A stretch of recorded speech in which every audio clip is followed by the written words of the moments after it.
Bueno, esto es rarísimo. ¿Dónde estamos? Estamos en el Colegio Nacional de Buenos Aires. ¿Con quién? Con Ale Berkovich. En un lugar que nunca pudimos pisar en nuestra trayectoria escolar.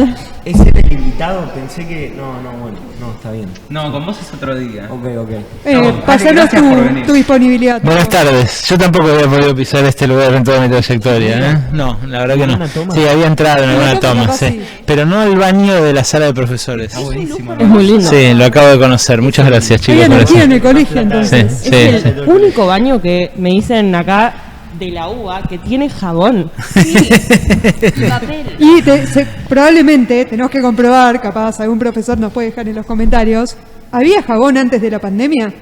Yo confirmo. Es Ok, una pregunta que confirmamos. nos queda pendiente. Entonces, Mucho igual, ¿eh? para Mucho. analizar sociológicamente.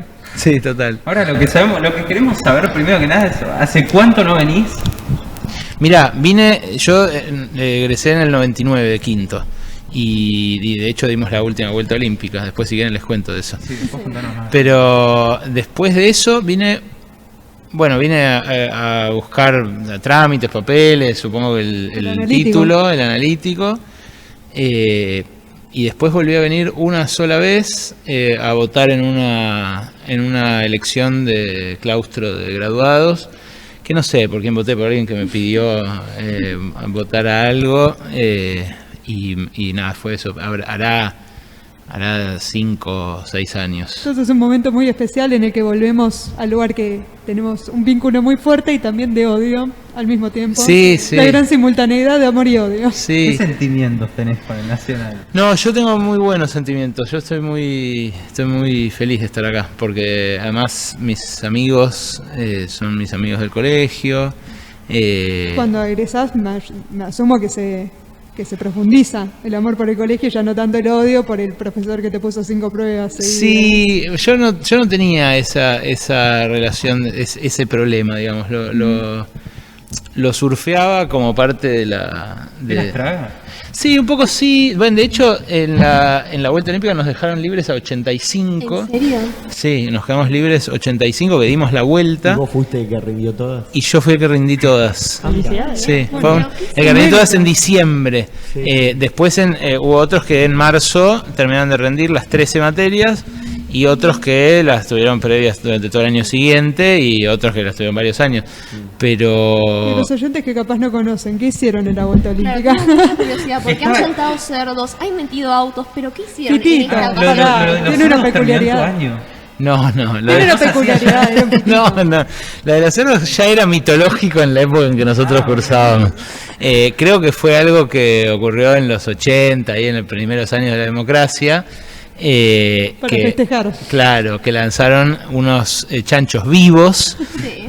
engrasados No por como la... gente que las tira de helicópteros, pero bueno. Pero con cierto parentesco con eso, ¿no? O sea, visto ahora, lo que pasa es que, bueno, visto bajo el cristal de época de ahora, era una crueldad, en ese momento era una travesura. Claro. Era muy bueno. Dicen que eran solo 2 y uno tenía escrito el número 1 y el otro el 3. Pero No, eran 3. Uno decía 1, otro ¿no 2. lo tiraban por la escalera? Sí. Y lo del fitito también. Lo del fitito también era un mito, pero con algo de realidad en mi época. No, y nosotros hicimos mucha pirotecnia. ¿Adentro del colegio? Sí. La cosa sana. ¿En Sí. el patio? No, en todas las partes. En las aulas. Sí. Física aprobada la tenían, mínimo. Sí. Física, química aprobadas. No, la verdad que era en ese sentido bastante controvertido. Ahora que soy padre, había mucho humo, digamos. Era algo riesgoso, sí.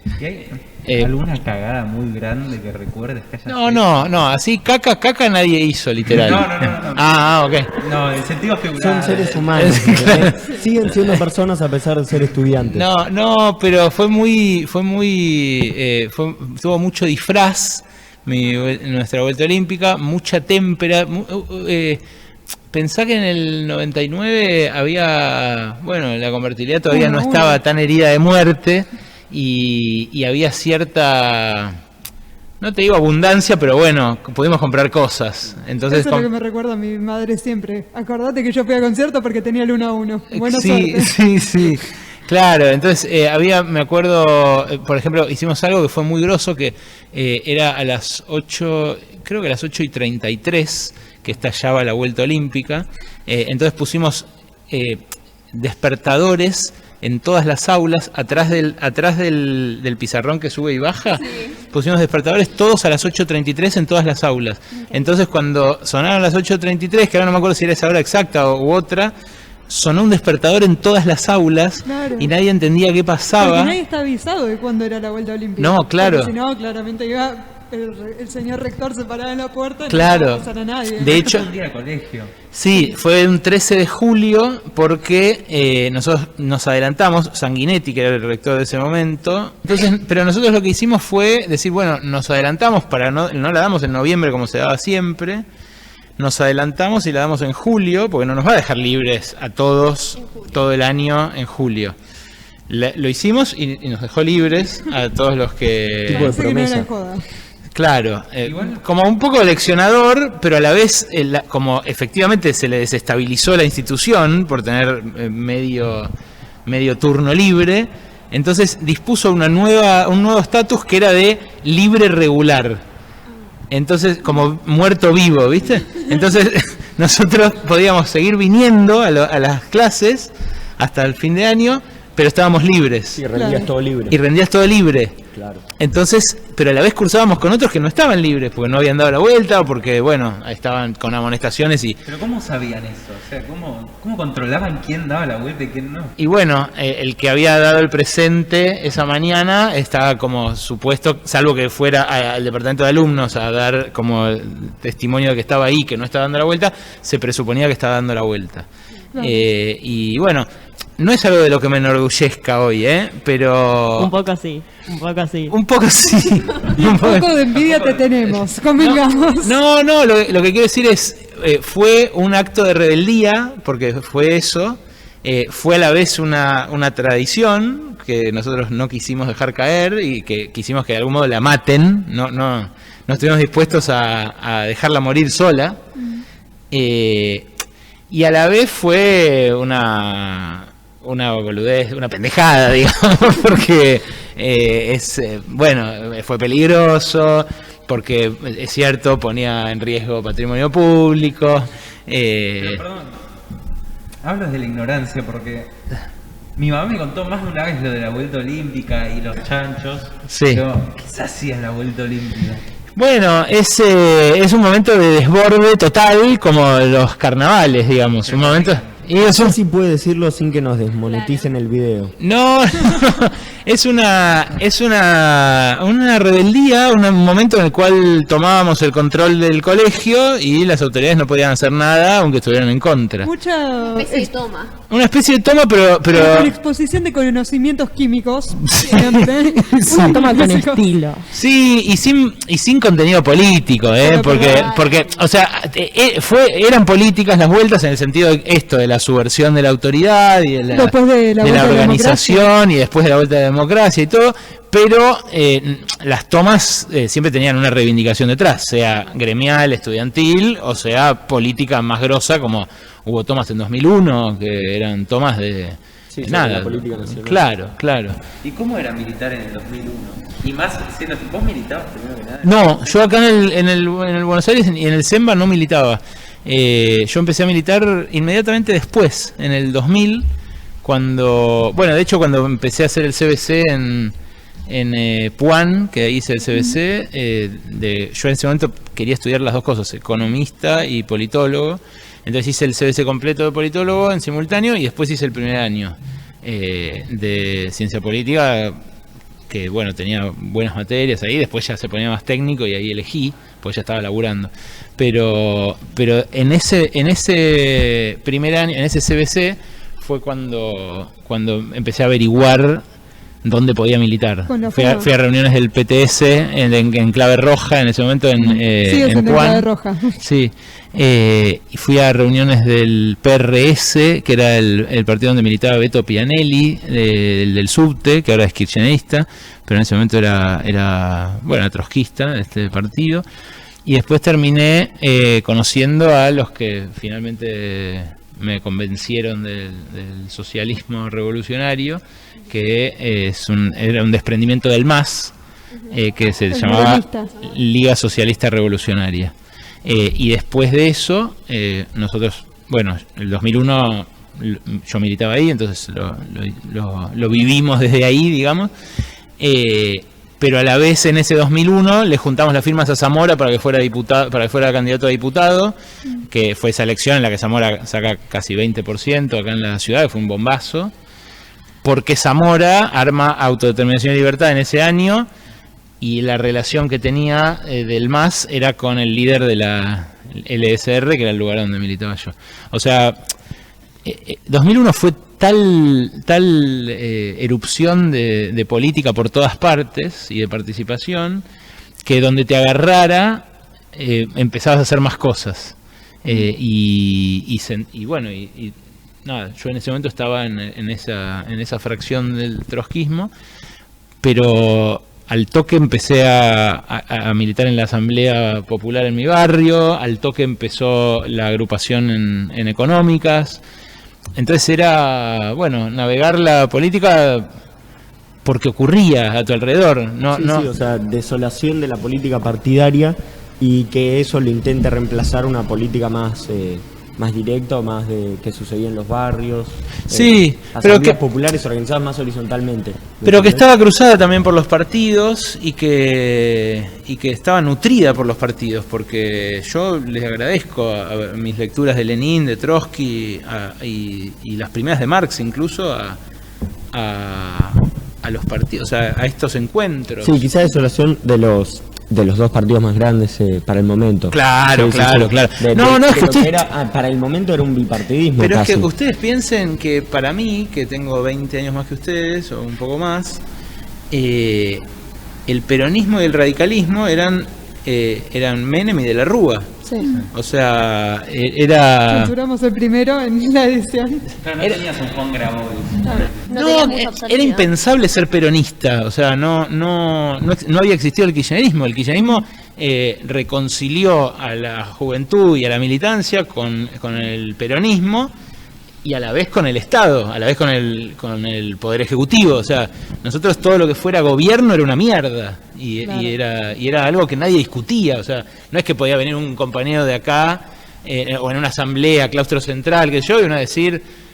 compañeros, el peronismo, o sea, había algunos que lo decían, era raro.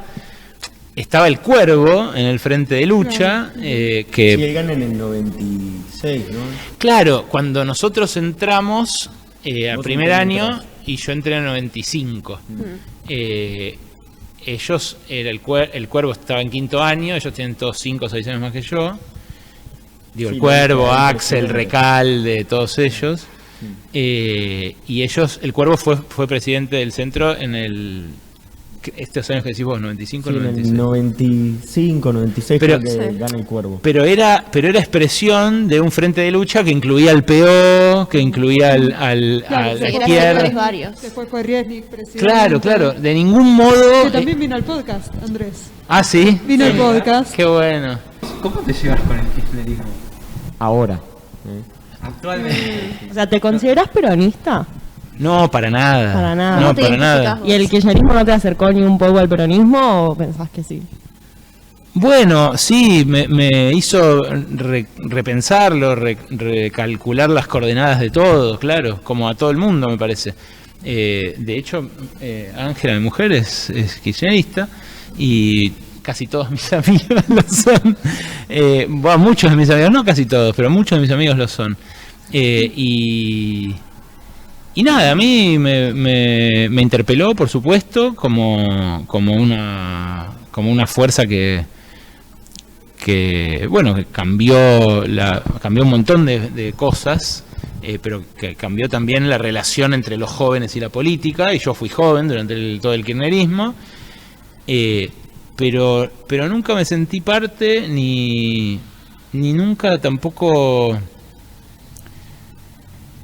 me ¿Te terminó de convencer? no, eso seguro que no, pero Es complicado también después de Lenin, con la concepción del Estado burgués, pasar a una confianza con el Estado, una relación de ese estilo. Sí, Sí, pero bueno, hay mucha gente que fue de la izquierda al kirchnerismo y es recontra válido ese tránsito. A mí lo que me parece es que un poco por mi trabajo, que me parece que el periodismo necesariamente tiene que ser crítico y discutidor y no tiene que ser parte del poder. No, imparcial no existe, pero sí es bueno que, digamos, sí me pareció que mientras gobernaba el kirchnerismo no era mi rol ser oficialista. Sí, o hacer propaganda, claro, o ese tipo de cosas, digamos. Entonces eso me mantuvo un poco alejado. Lugar criticando, siendo crítico. Claro, pero a la vez eso engarza, me parece muy bien con mi forma de ver el país, porque el kirchnerismo, si bien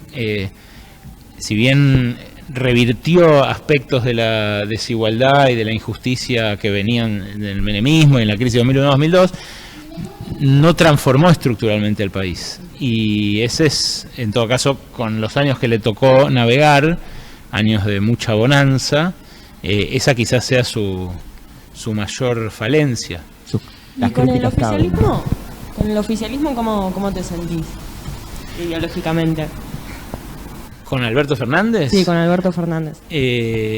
Bueno, yo lo voté porque no quería que siguiera gobernando Macri, porque quería frenar de algún modo el daño que le estaba haciendo a la Argentina, y ahora estoy muy decepcionado. Sobre todo después de las últimas elecciones, ¿vos cómo lo viste? No, después de las últimas elecciones. Estoy muy decepcionado de todo este año. ¿Qué es lo que te generó esa decepción? Y que justamente ante una pandemia, ante un colapso mundial, ante una catástrofe que nunca creímos que nos fuera a tocar en nuestra vida, pensé que el gobierno iba a aprovechar esa oportunidad para empezar de vuelta muchas cosas y para patear muchos hormigueros que no pateó.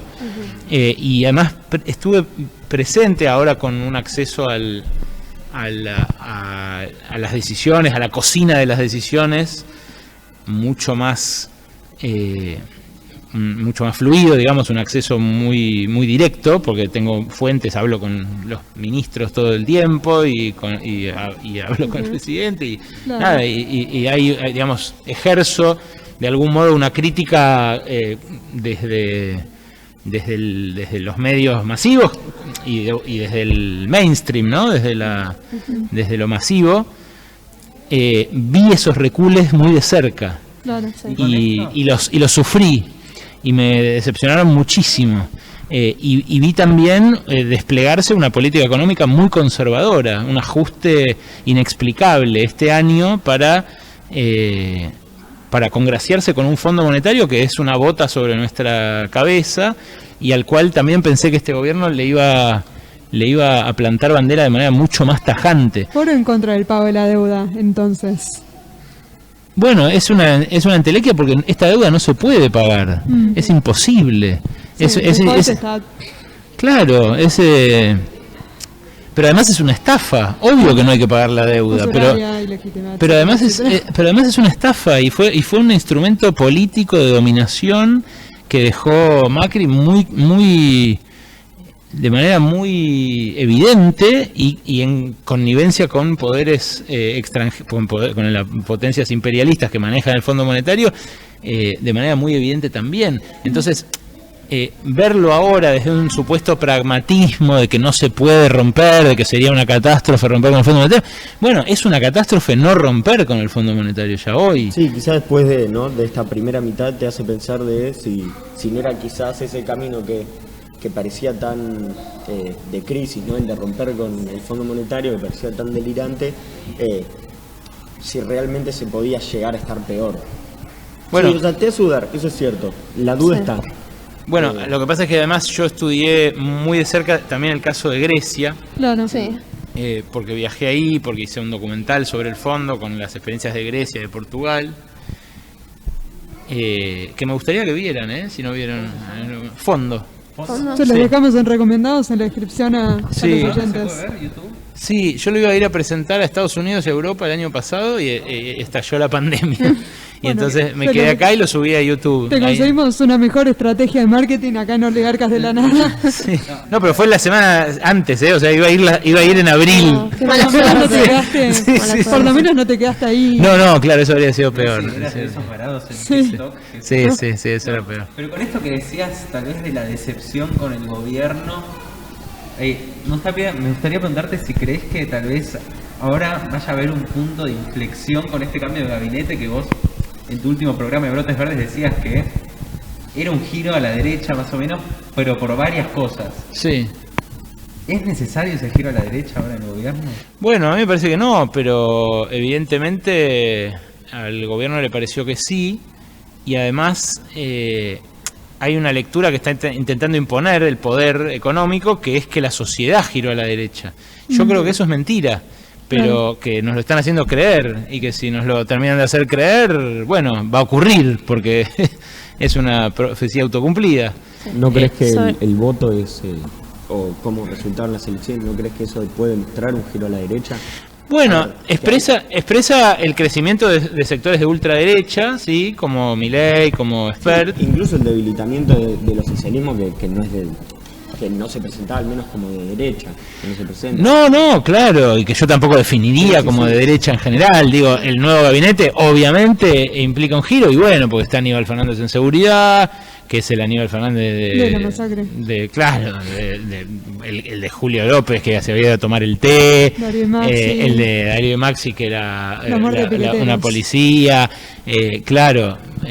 Es un Aníbal Fernández, bueno, con su trayectoria vinculada a la Fuerza de Seguridad, y un Juan Mansur que grita conservadurismo por donde lo mires, pero no, aún así no creo que el gobierno sea de derecha. Lo que te digo es, en las elecciones no está claro que la sociedad haya dicho que le haya dicho no al todes, como dice Mayra Arena, digamos. A mí me parece que no es así.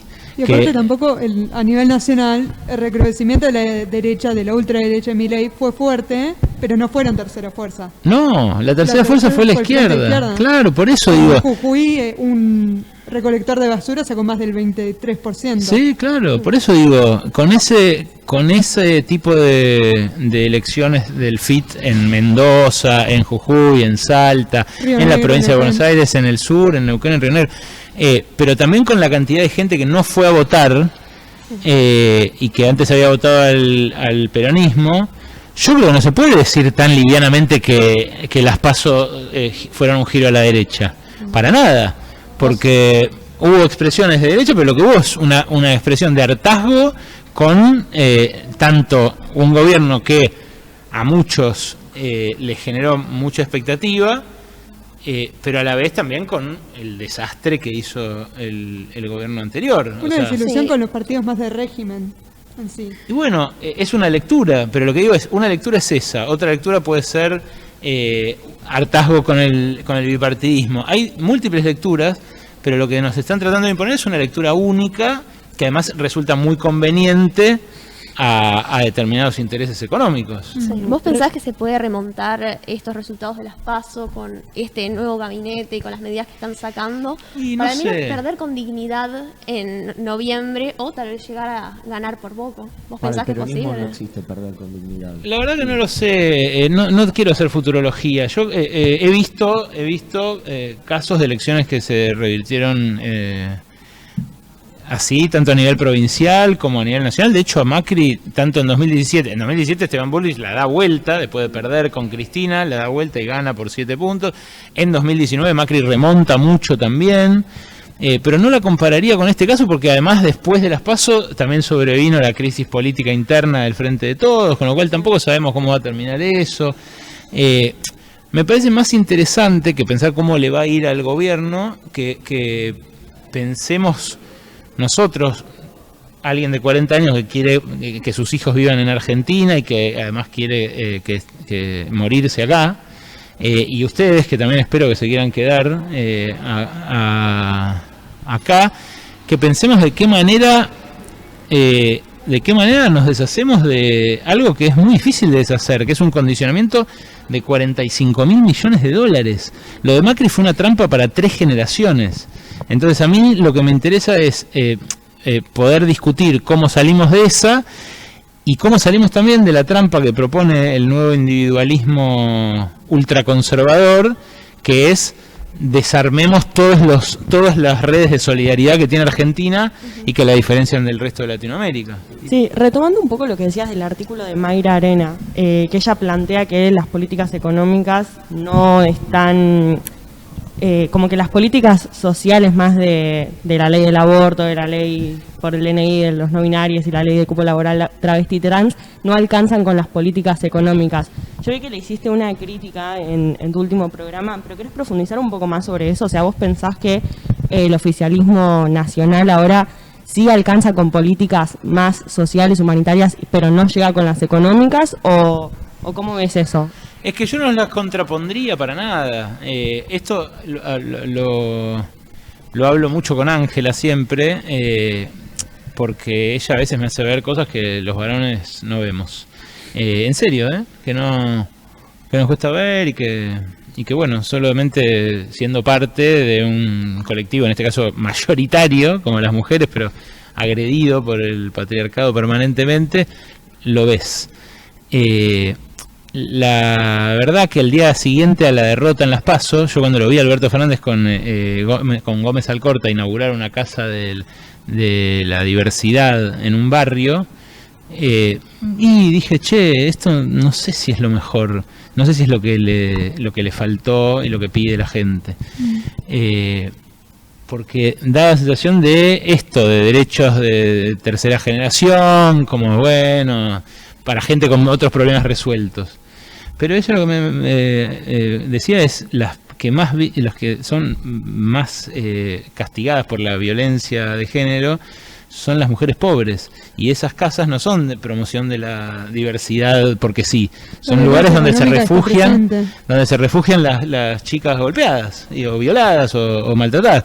Entonces no creo que haya tal contrapunto. Lo que sí me parece es que dentro de una cantidad de demandas que tiene la sociedad, cuando una muy importante no está resuelta, o cuando no se ve que vaya la política en dirección a resolverla, hay otras que, a los que les molesta que se resuelvan, van a aprovechar para decir son superfluas. Entonces hay un problema que es que la gente está cagada de hambre, hay un problema que es que los sueldos son 5% más bajos todavía que cuando empezó Alberto Fernández. Entonces el problema no es hacer una casa de refugio para las chicas violadas.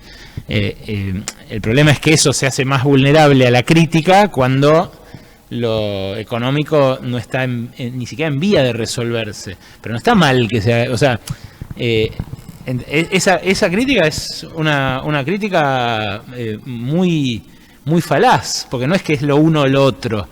Estaría buenísimo que sean las dos.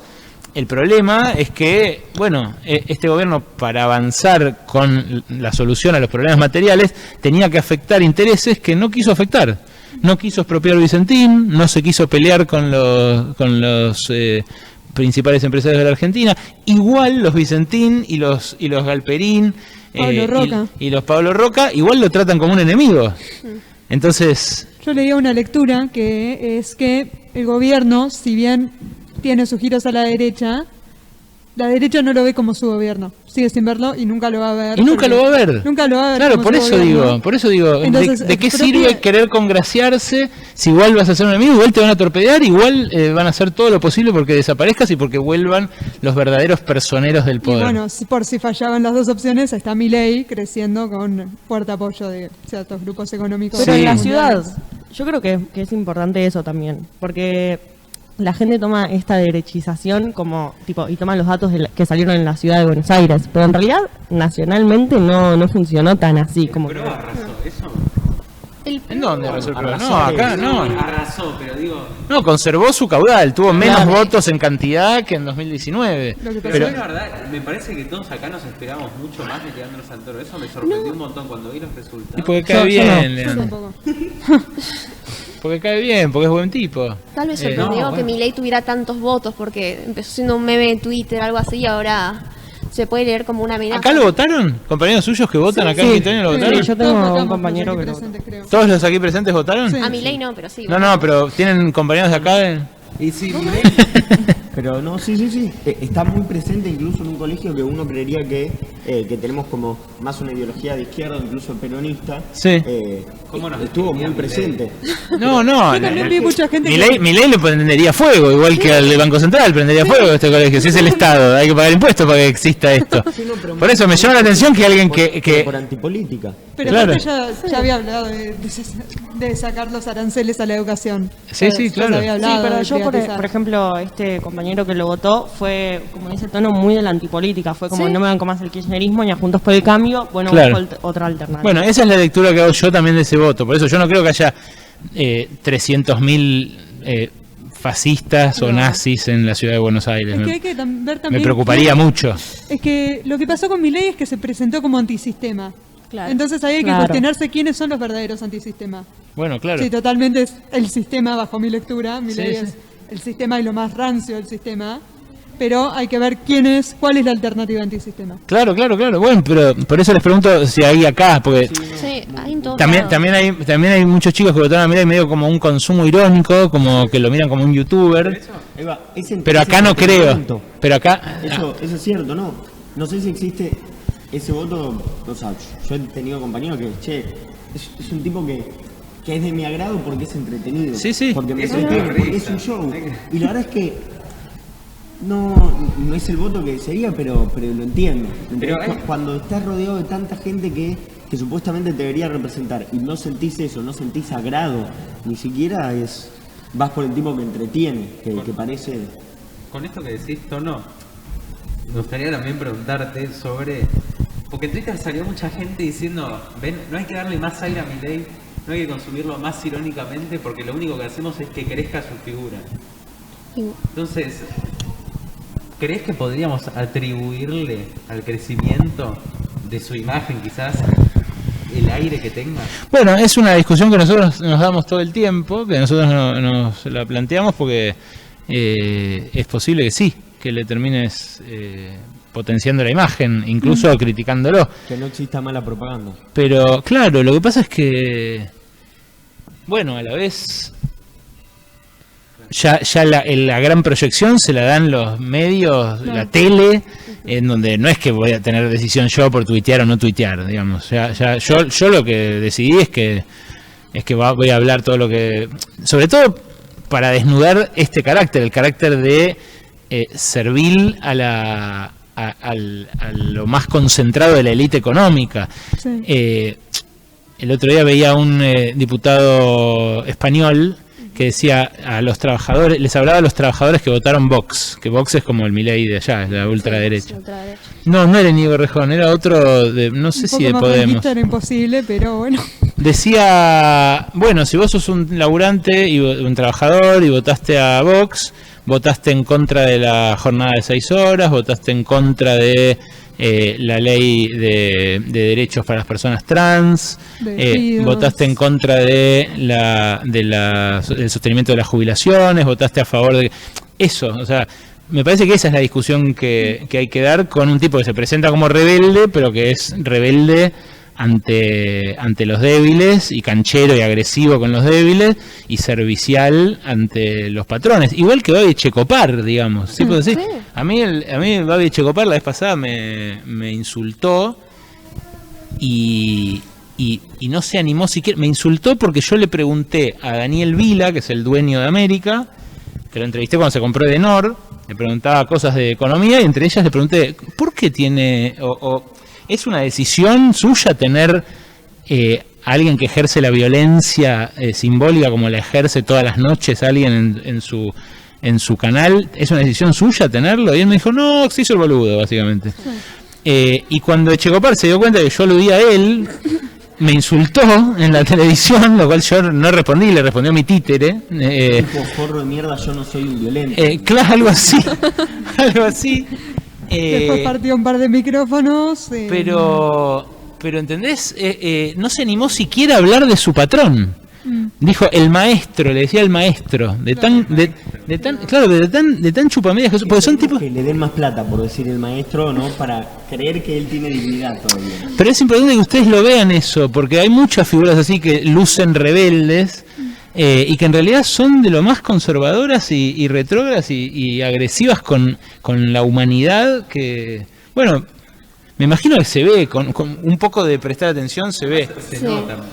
No queremos quemar a nadie, pero, ahora entra el pero, no sé, la figura de Majul, Leuco, es terrible. Es que justamente Sí, la desde que nación empezó... más en general. Desde que empezamos el podcast, nosotros estuvimos desde Libertarios hasta Miriam Bregman hace unas semanas, pasando por Nicolás Trota, etcétera. Entonces, siempre fue un tema de escuchar bastante bien qué es lo que dice cada uno, por dónde se posicionan. Y creo que eso también contribuyó bastante, pero hay que ver también cómo se aplica después. Sí, por eso te digo, es algo que creo que va a decantar, no creo que sea...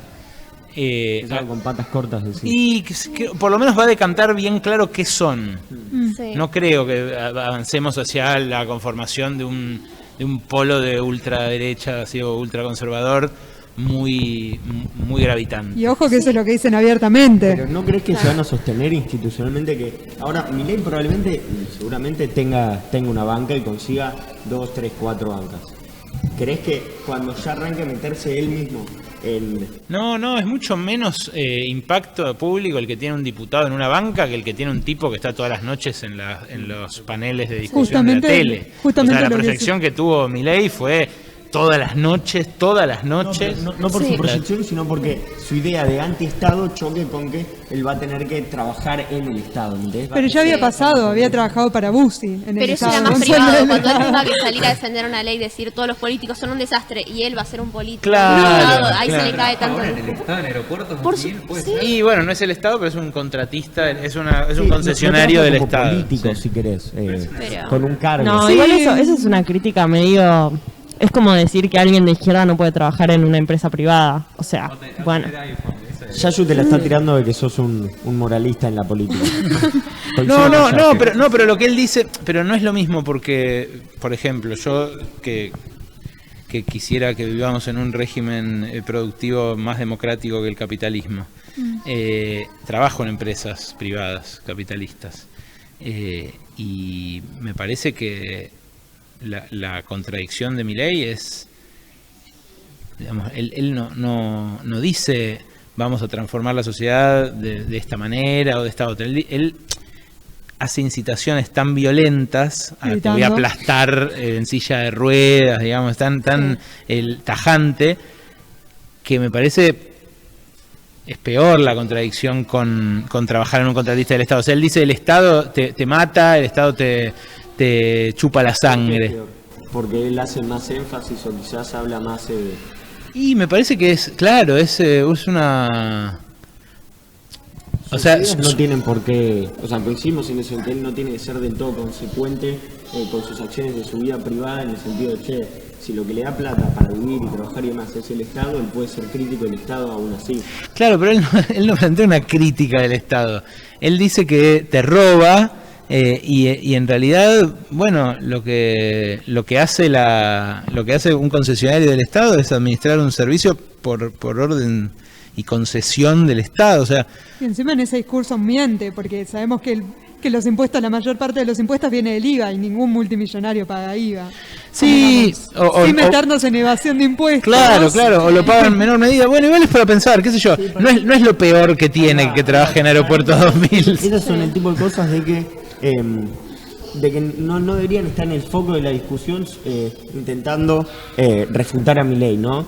No caer en esta misma que muchas veces se hace, quizás desde la derecha para este lado, que es meterse en la vida privada, buscar las pequeñas contradicciones que tiene en su accionar y demás, y que me parece que terminan quizás descentralizando la discusión de las ideas políticas. Sí, total. Lo grave es que él trabaja a cambio de un sueldo multimillonario, con bonus en dólares inalcanzables para cualquier trabajador, en algo que se origina en una concesión del Estado.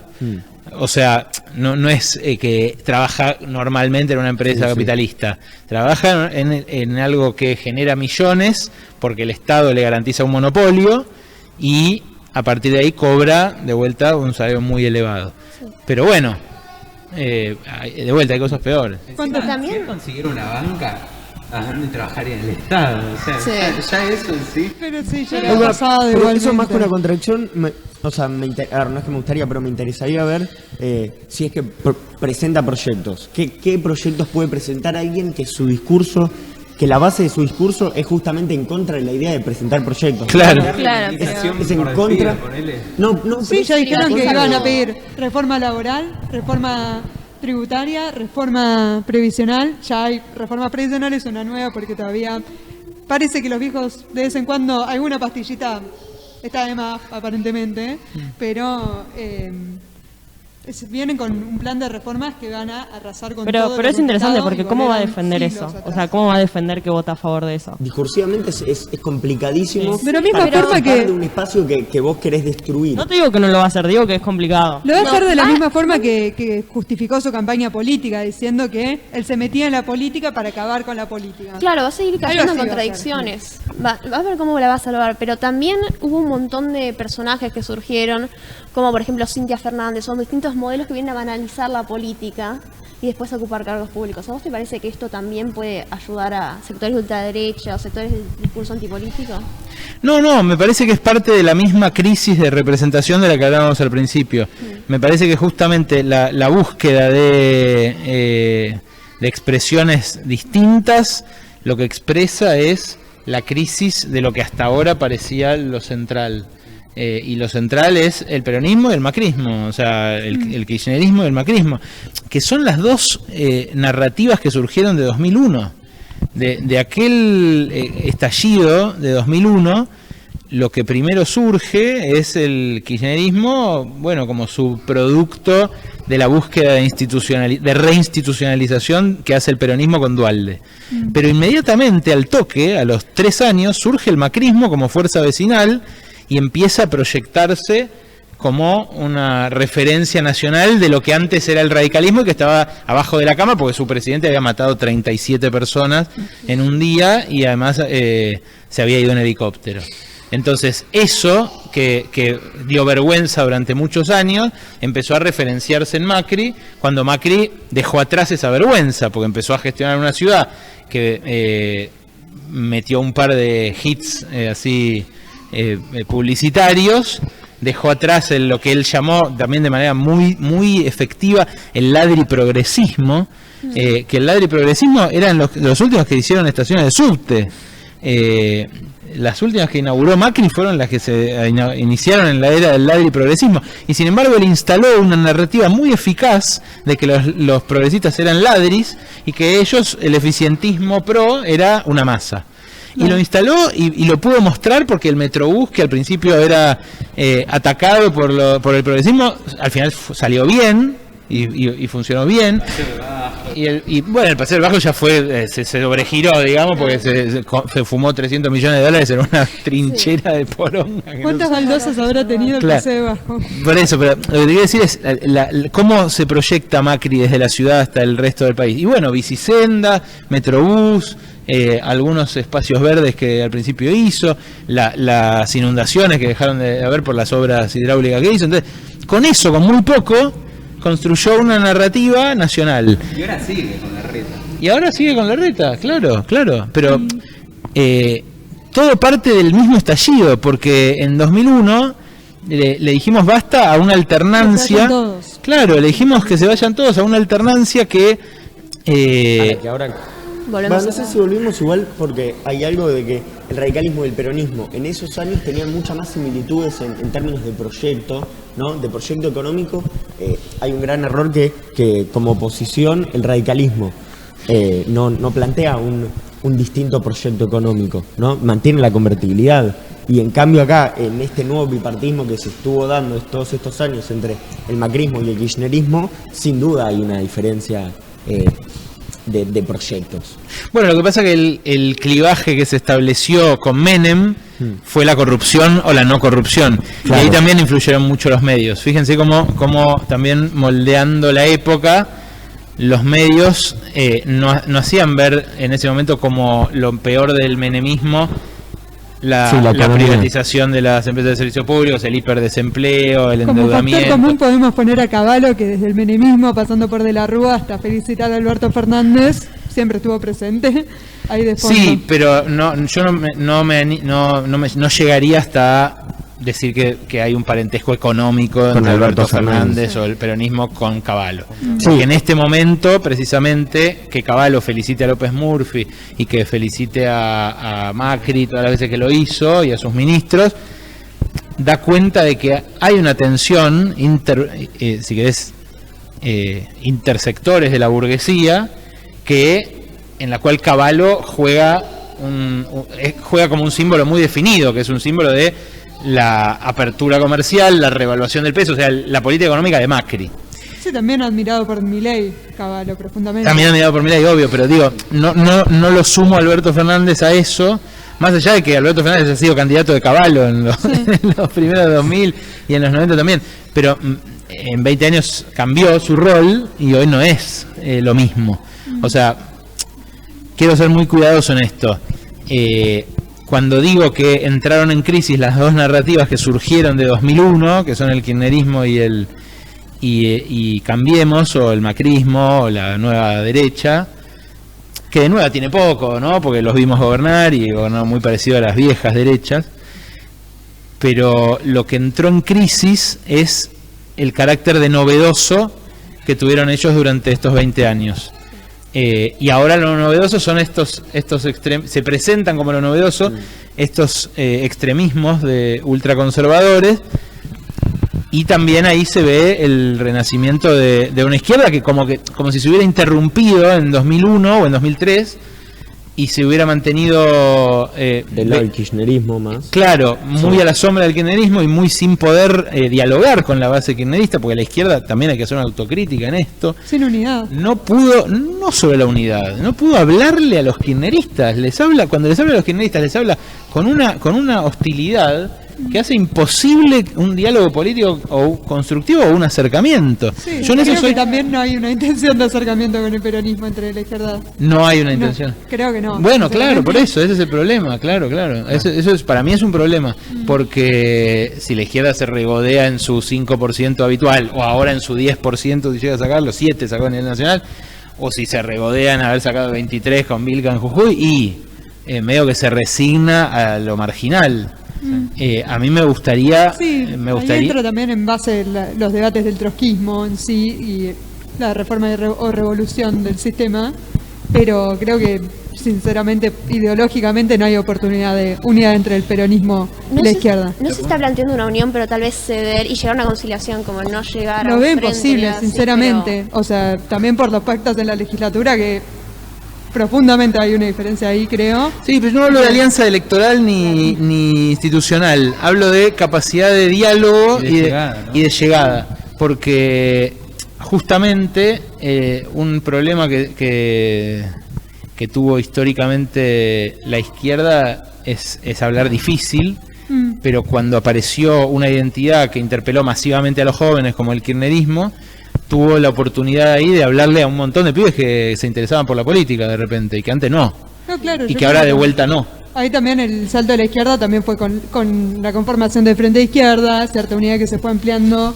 en 2019 y ahora también, pero también se aplica a, qué sé yo, ver la desilusión de Macri, ver la desilusión ahora con Alberto Fernández.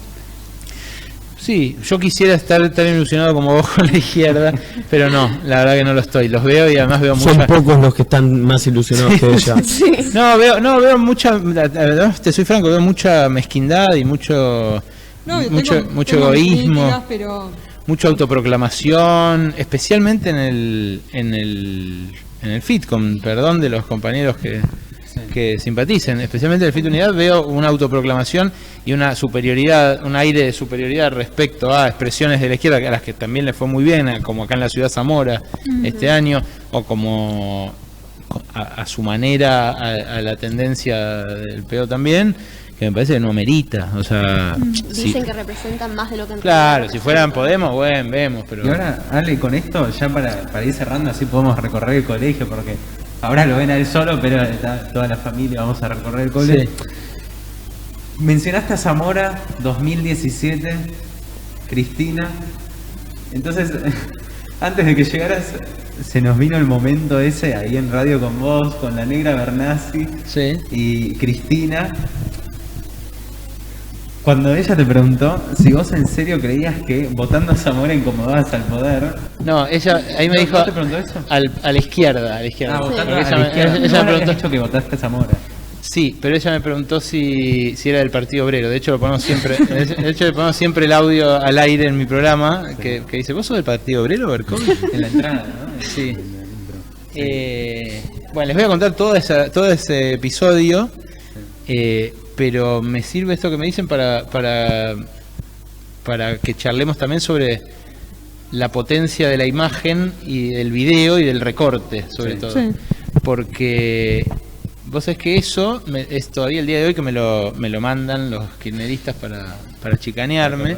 No, no sé si fragmentito. como chicana, sino como incitándote a que te sumes. Que me haga. Sí. A que te sumes. Ponele, sí, no sé. Pero la verdad que fue un episodio muy desagradable. ¿Sí? No Sí. te dejó ¿En serio? entrar en un momento, ¿no? Claro, Porque claro. vos estabas tuiteando que el equipo de campaña no te dejaba entrar. Claro, claro. ¿Estoy equivocado? No, era así. Cristina estaba de campaña en 2017 y fue a muy pocos programas, a 2 o 3. Le dio una entrevista a Novarecio, una entrevista a un par más Y vos sabés que sí, y una a la negra. Sí. ¿no? Claro, el y vos sabés que sí, fue ahí. Y una a la negra. Entonces cuando llega a la radio, la negra le dice, bueno, mi equipo, estaba Beto Tortonese, dice mi columnista político, Ale Berkovich, y yo. Entonces el equipo de ella, que eran 2, que uno es actualmente uno muy encumbrado vocero en comunicación del kirchnerismo, que no lo voy a nombrar porque hablo de vez en cuando con él, y una chica que trabaja en un municipio, eran su equipo de prensa.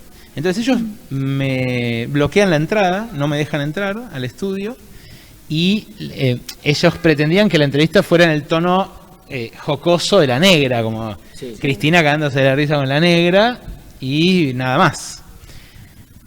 Y la negra quería que yo preguntara. Entonces hacía gestos como que lo dejen pasar a Berco. Cuando hacía esos gestos en el video yo pensé que le decía al operador. Pero No, era como que me dejen pasar. Ellos no me dejaban pasar físicamente, o sea, me bloqueaban la puerta. No me Es un dejaban... método Sí. eficiente, sin ¿Sí? duda es un método eficiente. Sí, ¿Pero qué claro. hiciste? ¿Los pero tagueaste vos para estás- entrar o cómo entraste? No, en un momento la negra dice al aire, che, lo dejan entrar a... Berco quiere hacer preguntas, ¿no? Berco quiere hacer preguntas, no sé qué. Y ahí es cuando Cristina misma dice, no lo repriman, pobre Berco. y me dejan pasar y me dejan hacer 2 preguntas y tenía a una Después se te pararon tenía la atrás y te señora sacaron atrás que me pasar. estaba sacando, o sea, me estaba agarrando el brazo para sacarme. Entonces llego y le pude hacer 2 preguntas. Una era si ponía las manos en el fuego por debido. Y ella me dijo que ponía las manos en el fuego solo por los miembros de su familia y por ella. Ok. Y la otra fue si le parecía bien todo el dinero que le había dado su gobierno a Spolsky, siendo que Spolsky al día siguiente que ella dejó de ser presidenta, dejó un tendal de casi 1000 empleados en la calle, y sin indemnización y sin nada. A lo cual también me dijo que no estaba de acuerdo con eso y que se solidarizaba con los trabajadores y qué sé yo. Entonces después me empiezan a sacar, y mientras me sacan me preguntan si soy del Partido Obrero, y le explico, bajo, No sé qué le habrá dado esa idea.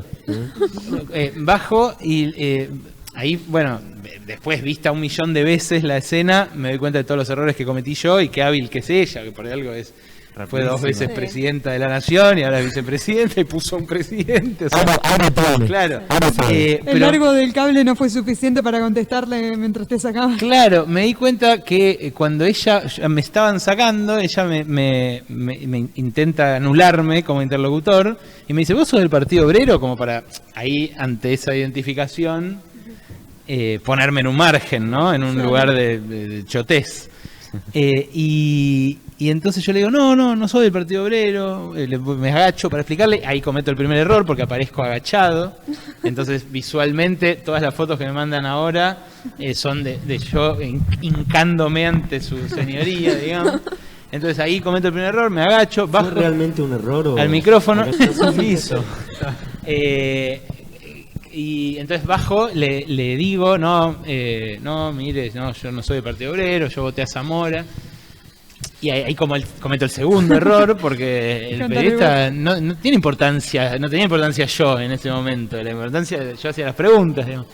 Pero ahí cometo el segundo error, le digo voté a Zamora y ahí es cuando ella me remata, y me dice, vos te pensás que así incomodas, y qué sé yo. Te lo discuto, quién incomoda al poder más, si Sergio Berni, hoy te discuto si Sergio Berni incomoda más al poder que Zamora con su 3% acá en la ciudad. Pero si lo voto es porque efectivamente creo que algo puede hacer. Pero... Claro, como sea, nada, hay evidentemente un episodio que está recortado y que cada uno ve, digamos, como quiere, pero que igual para mí profesionalmente estuvo bien porque... Imagínate además tener a Cristina ahí después. Fueron lo que publicidad, te dio publicidad de ese evento. Ojalá me boludee Cristina. No, claro, no. Tan solo. Es eso, ¿viste? Es como... a mí me parece que la discusión tendría que ser mucho más profunda, que Cristina está en condiciones de dar esas discusiones súper profundas. Ella considera que los periodistas no están a su altura, claramente, y por eso no da entrevistas. Me encanta. ¿Consideras eso como que ella cree que nadie está como para preguntarle o simplemente por una estrategia de campaña que no da entrevistas? No es solo de campaña, es una estrategia de construcción de poder. Yo nunca pude hablar con ella off the record, nunca pude hablar con ella de ninguna manera. Y soy un periodista con determinada audiencia. Mil asesores, ¿no? O sea, claro. Pero le da cierta mística esto. Claro. Con ella. Es el poder ella. Sí, claro. Por eso. Creo que es en un punto la antítesis de Alberto Fernández, que le dio entrevista hasta las radios de Eso no sé si lo hubiera hecho Cristina. No, claro que no lo hizo. De hecho deliberadamente digo, está en el extremo opuesto. O sea, pero ahí yo no sé si Alberto Fernández devaluó la palabra presidencial, como dicen algunos, o si simplemente se mostró como lo que es, como un político más que cree en el arte de la palabra, que cree que convence con la palabra. Sí. Bueno. Y chao, y Cristina se cree más que eso. Y muy probablemente sea más que eso, más que Alberto y... No, eso obvio. Pero digo más con más estatura, digamos. Queda bien el análisis para cerrar. Creo que nos deja reflexionando, tal vez. Pero está muy bueno saber el detrás de escenas. Sí, fue feo el detrás de escena. Y es parte de esta construcción de la mística, en donde no había lugar para un electrón libre que... preguntar ahí algo fuera de lo que ellos querían tener controlado. Pero ¿sabes qué tiene más mística? El Colegio Nacional de Buenos Aires. Pero claro, obvio. Así es, Juan. Vamos con los agradecimientos. Primero que nada, Ale, gracias por venir. No, gracias a ustedes por invitarme, chicos, la pasé genial. Muchas gracias. A vos, podríamos estar hablando 1000 horas más, pero bueno, por nosotros. Gracias a Marcos, nuestro operador. No sale en cámara. Maestro, si querés, Marcos, venite. Gracias, Marcos. Maestro con... Marcos con la Ángela y los chicos por esperarnos maestro. acá. Están también acá detrás de cámaras, así que... Bueno. A las autoridades que nos... Y a las autoridades. Muchas gracias. Muchas gracias a las autoridades. Edu, en serio. ¿Qué pasa si alguien tiene hambre? ¿Cómo puede conseguir comida? ¿Hay un sorteo? No. ¿Hay un sorteo? Sí. Bueno, Está fallando, está un poco cansado, pero seguimos teniendo un concurso para una picada de comida sorteo, judía. no concurso. Sorteo, perdón. Que pueden participar hasta el día de mañana. Así que yo Tal con vez ustedes me extiende, apuraría. ¿Tal Vemos. vez? Hola Jacoba, comida judía. ¿En serio? Muy Sí, bueno. vos sos de la Cole, ¿no? Sí. Hola Jacoba. Tenemos 2 picadas. No podrías ganar el sorteo si no fuese de la Cole. Así que bueno, gracias de nuevo Ale y nos vemos Aguante, che. en una próxima edición de Oligarcas de la Nada.